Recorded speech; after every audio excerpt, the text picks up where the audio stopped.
Channel Islands requires a bit of extra effort to get to. You actually have to hop on board a ferry for a 1-hour ride from the mainland, and that's a pretty cool excursion in itself.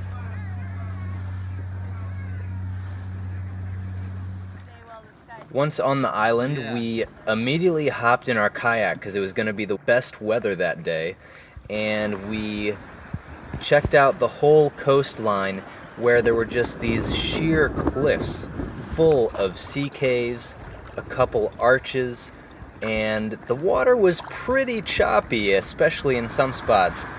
You can see it draining off the cliff there.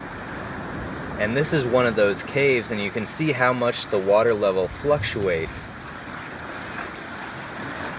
We actually went in and checked it out from the inside. It was just so cool.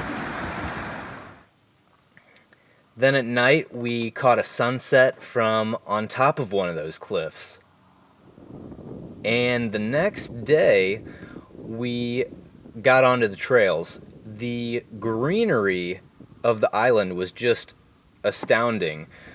It looked like Ireland, with the huge cliffs right next to the ocean, the green grasses, really beautiful time of year, full of wildflowers too. Unfortunately, all that green means you also probably are going to have some rain, and we had that for basically the rest of the day.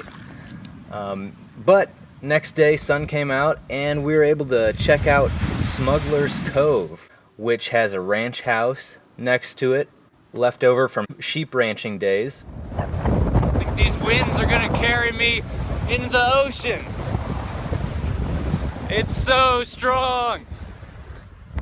Then I took a big hike up to Montanion Ridge, which was about 1,800 feet, the highest point in the parkland.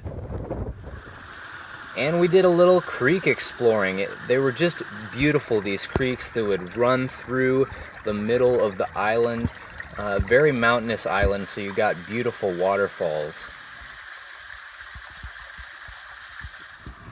And also, the place was just full of all kinds of wildlife. These little tadpoles.